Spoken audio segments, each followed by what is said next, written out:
All the leading indicators were off the charts. There was plenty of work. Consumer confidence was going through the roof.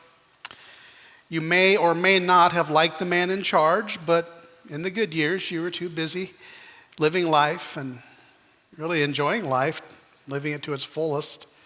Really didn't worry too much about him or that. Because the fact is, you and your family, you were okay. And you're living in the most powerful nation on earth. And prosperity really had come to virtually everyone in those years. Then something came that shook the world to its foundation. People started grasping and grappling with this invisible menace, trying to find hope in the midst of the outpouring of despair. This crisis brought real upheaval to the country. There was no denying it that overnight life had changed, maybe forever at some level. And it was certainly for everyone. Behind closed doors lie a sense that society had become unhinged, that the usual rules no longer apply. People looked on from the shadows, like an audience watching a spectacle slowly unfold that's out of their control. They pause in public places under the watchful gaze of suspicious eyes. Tensions grow with divergent opinions about how the government responded to the crisis. Healthcare workers are overwhelmed with the onslaught of the victims of the cruelty that the crisis has brought into their world. And people became isolated. They started stockpiling what they could, holding on with to what they had while still worrying, how am I going to take care of my family? It became a world of retreat. And there are others, opportunists who use crisis to springboard chaos. For some, it became opportunity to divide people further and to take a power grab to seize control. But then there was another group, a remnant of hope. Those who held hope that God will save the world. That soliloquy could have just as easily described our day in response to this COVID crisis as it could have the third year of Joseph's plan to save the ancient world from a famine. Historically, pandemics have forced humans to break with the past and reimagine the world. His was no different, nor is ours. A pandemic is a gateway between one world and the next. And the question is, will we drag the carcasses of our fear, our anxiety, our criticism through that portal? Or will we break through lightly with little luggage, ready to reimagine a world that could be better if God's in the world? Will we fight for that? You know, in emergencies, people can cooperate, we can collaborate, change can happen. There's an opportunity for seeing things differently, to see that we're all really interconnected even though we're so isolated. And through the pandemic, there are those who are going to exploit it too, to try to divide us. And we have to make a decision. What kind of person are we going to be in division or collaboration? Are we willing to do this? Are we willing to make a better world, or are we going to make it worse? To make it better, we may have to change our mind on how we view each other and view our neighbors. And our neighborhood's a big neighborhood. We're in a worldwide neighborhood, let's face it. But could this crisis lay the groundwork of hope? Joseph brought his starving family to Egypt, where Pharaoh offered them the best he had. He gave them the best of his land. He gave them all the supplies and provisions they needed. It was his way of thanking Joseph for saving the nation in this pandemic. And there was still, though, a worldwide crisis to deal with, and Joseph had that responsibility. And there was still the potential for things to go horribly wrong. Just like those who make up the story in Genesis 47, we are challenged to admit that crisis, that pandemics reveal what we value the most. And the truth of the matter is that God will show himself in the crisis. The question is, will we be humble enough to accept his vision for our survival? I want to begin this morning by reading from Genesis 47, verse 13. It shows the condition of the day that Joseph was in. It says, there was no food in the whole region because the famine was severe, both in Egypt and Canaan. They were wasting away because of this famine. Bottom line is people were starving.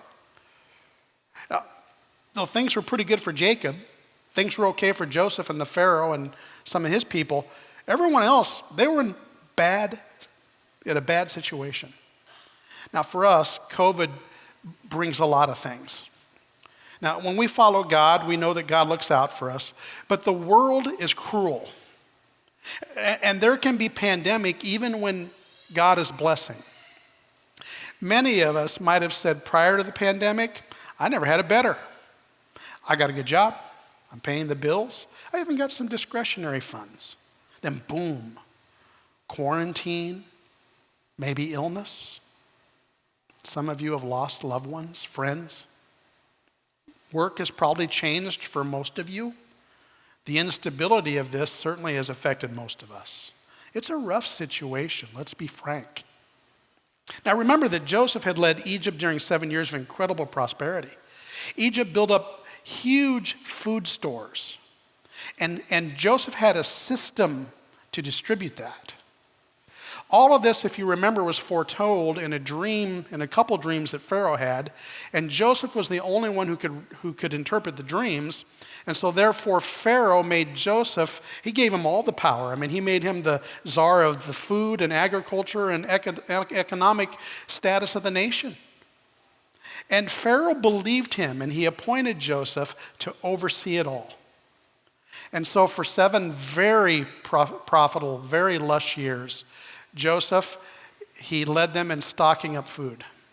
And there was a lot of food. There was a lot of it. Now, Joseph has the steering wheel in the 7 lean years, in the years of drought and famine.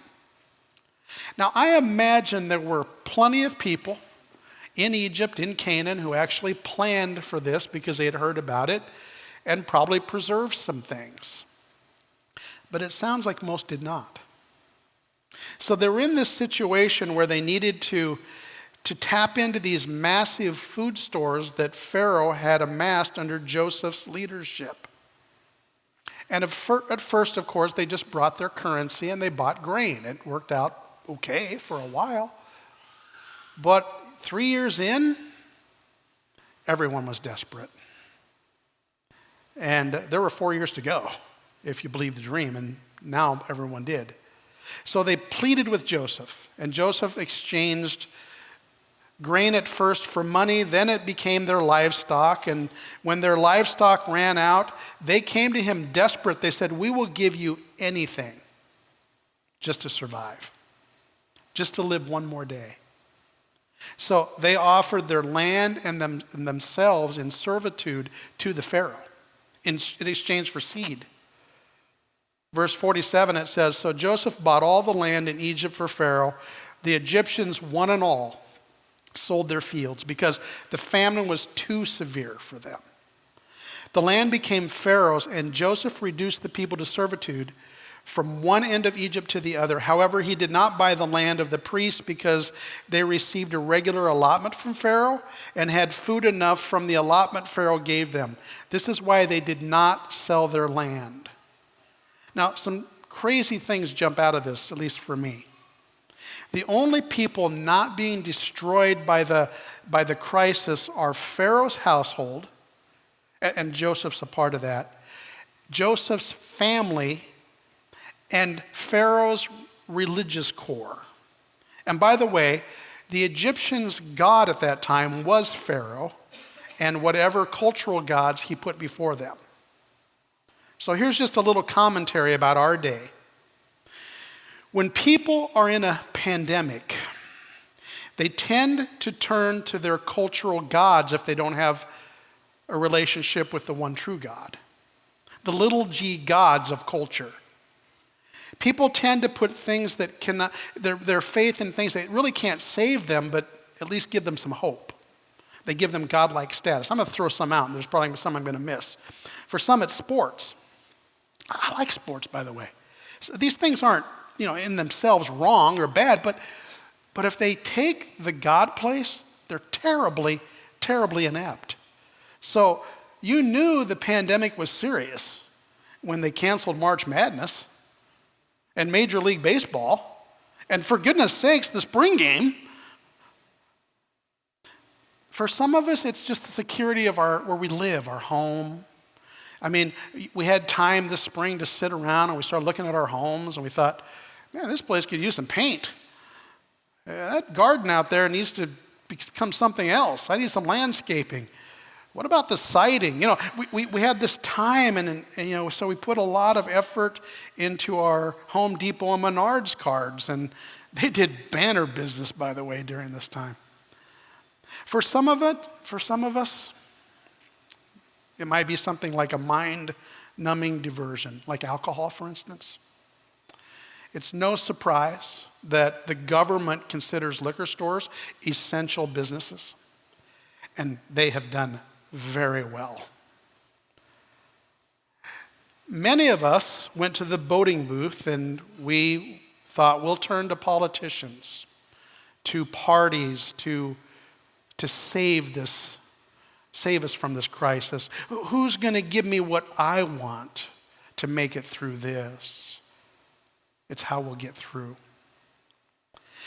Isn't it interesting that thousands and thousands of years ago, in the middle of the worst crisis the world had ever known, at that point at least, you had a choice between the world's leader and God.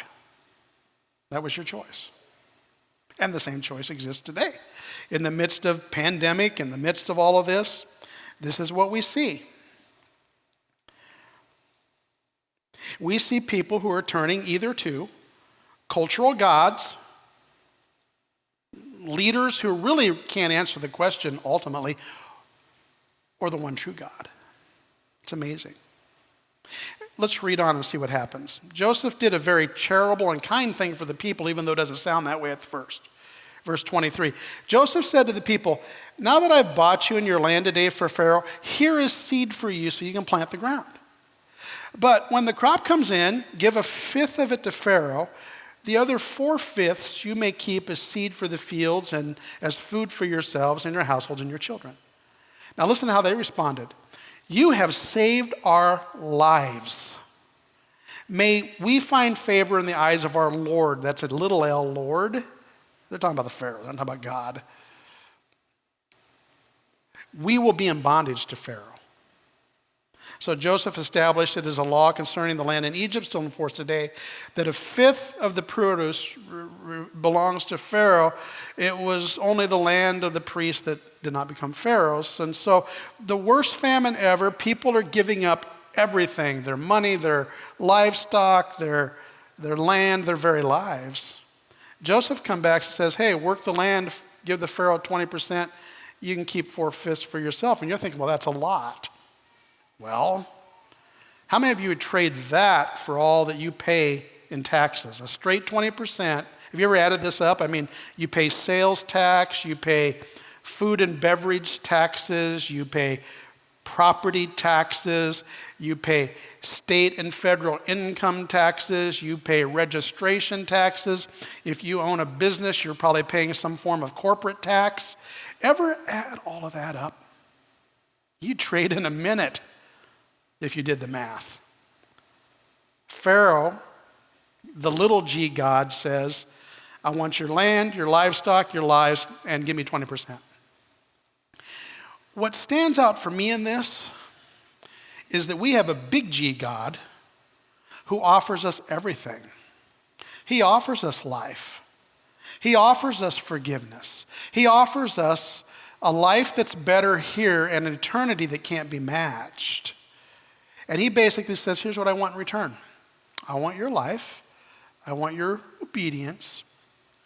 And I want you to be a steward of the things I put in your hands.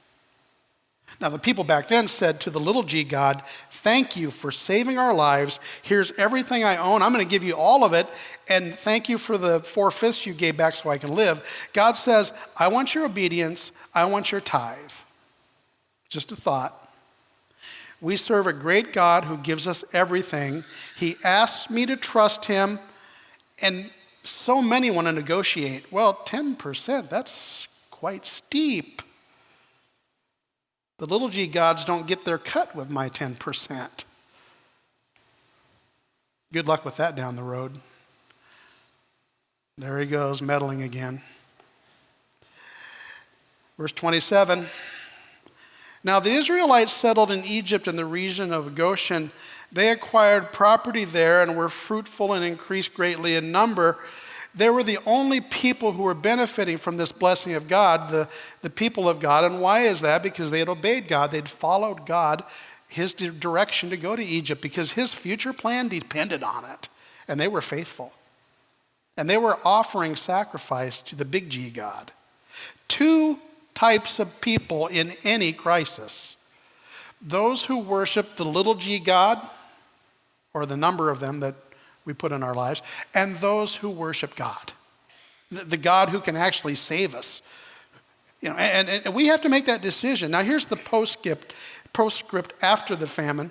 Verse 28, Jacob lived in Egypt 17 years. The years of his life were 147. When the time drew near for Israel to die, he called for his son Joseph and said to him, if I have found favor in your eyes, because remember, things have turned for Joseph and for Jacob, and Jacob knew that his life was in Joseph's hand.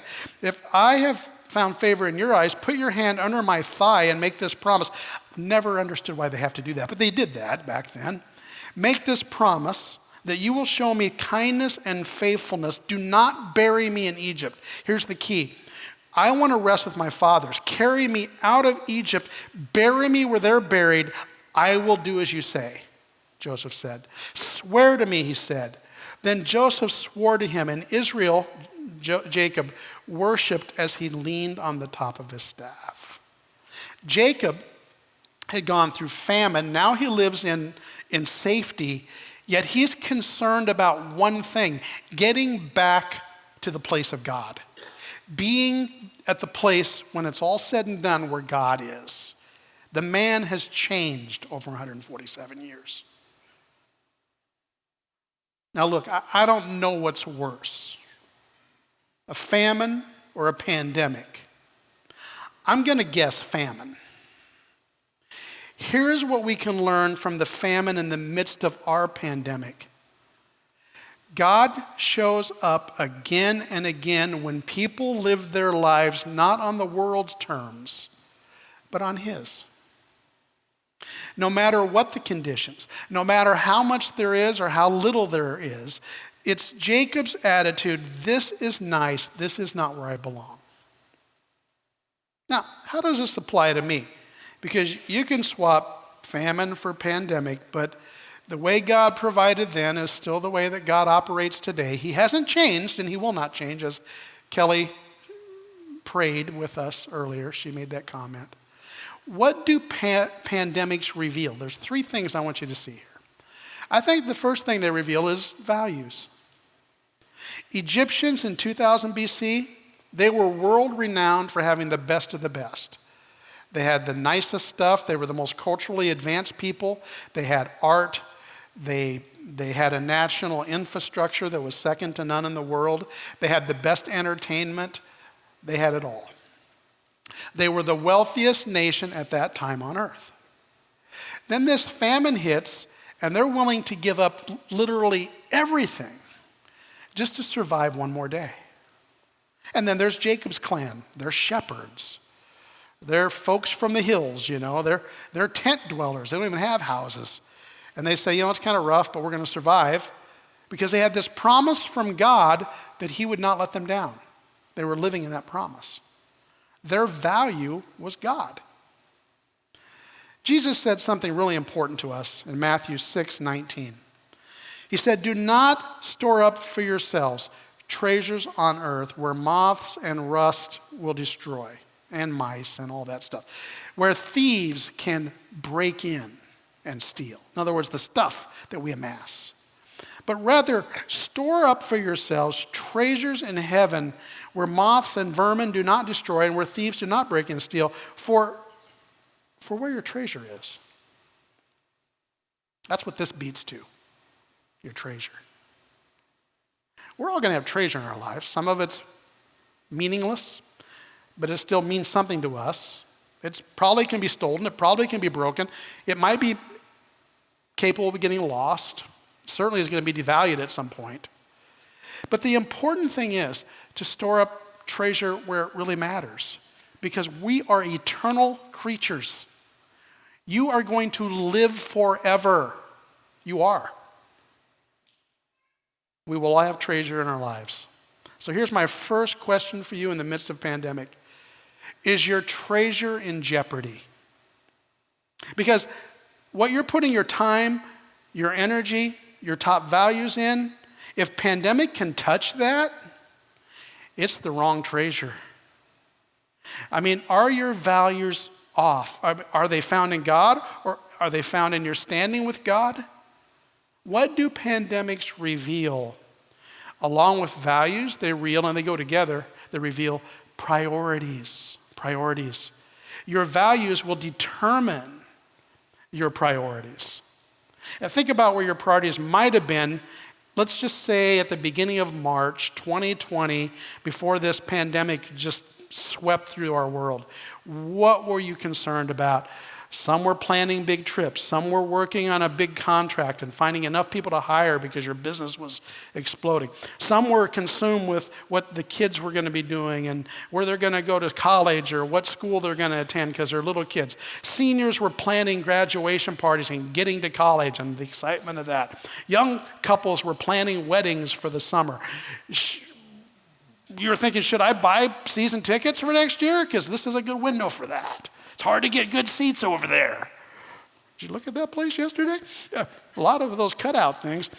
Many were planning big anniversary parties for their parents or for themselves maybe, I don't know.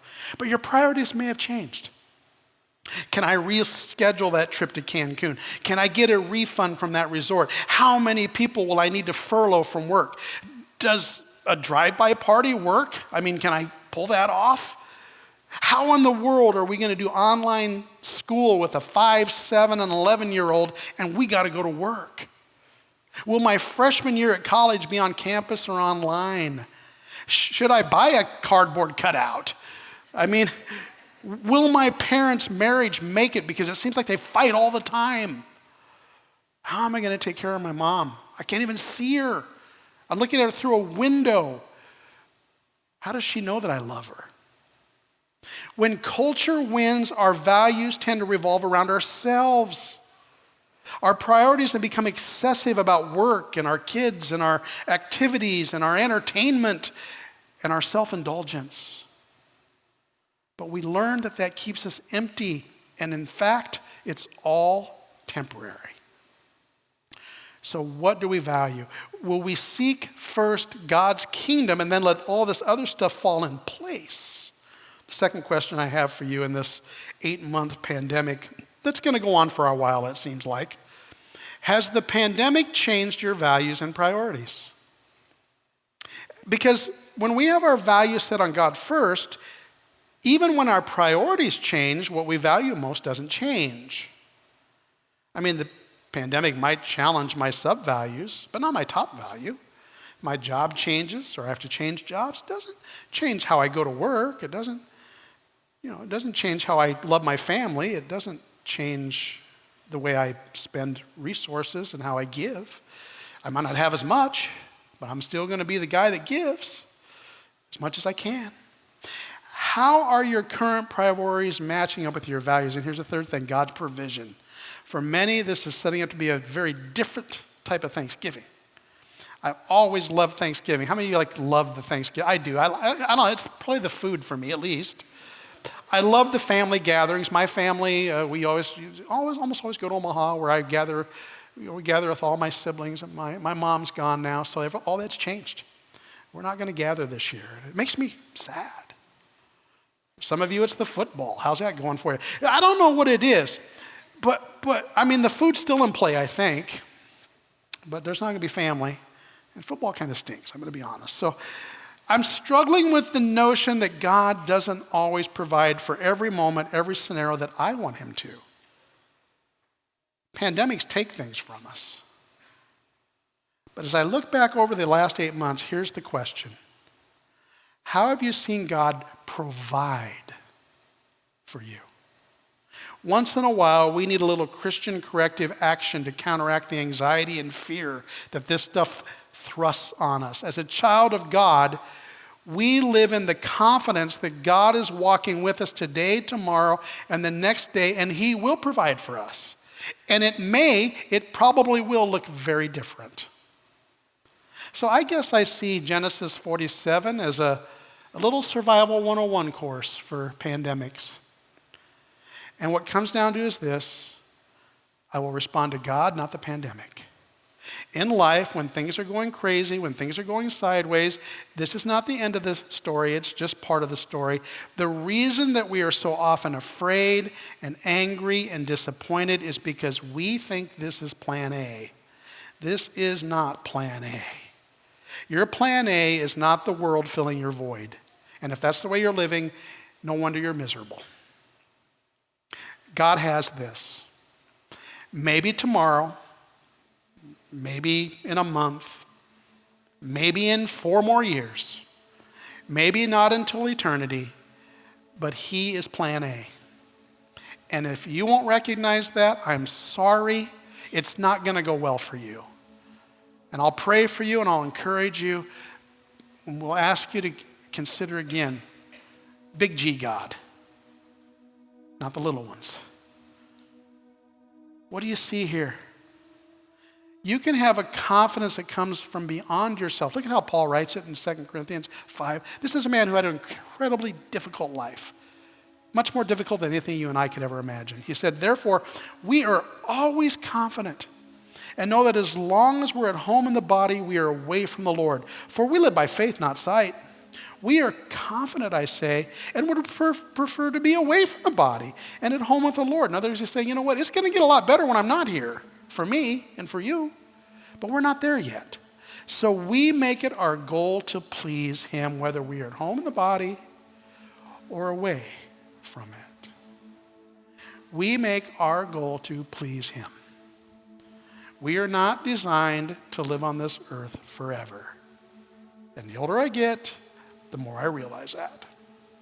Our plan A is not his plan A necessarily, unless he's the top of it. He's the top value. He's the one that drives us, moves us, shows us, and we follow his direction. And so, Lord, as we commune today, again, we're reminded of the huge, steep price you paid to deserve to be our plan A, to be our big G God. You will be whether we acknowledge it or not. But that you give us the opportunity to open up our lives to you because you have opened the door through Jesus. Our communion today celebrates that. Lord, help us to reorder, if necessary, to reorganize our plans. For some of us, this is new information. Probably walked in here or they're seeing this online and thinking, I didn't know that there was a different way to live other than the way I've been living. There is. And it's a way that you can give us confidence in through Jesus. It's in his name we pray. Amen. Ancient promises aren't old if God makes them. Ancient promises aren't old if God is behind them. He made promises to Joseph and Jacob. He said, I'm going to save you. I'm going to make you a great nation. And that's an ancient but not an old promise. It was carried out through Jesus, their ancestor. That was 2,000 years ago. He made you promises. And they're ancient, but they're not old. And there's some of you today, you're like, man, where do I go from here? Because I've been trying to do this God thing myself, and I make a lousy God. Well, we knew that. Glad you started to recognize it. Here's the point. God never intended for you to be God. He's just saying, look, I'm here. Let me give it a shot. Why don't you?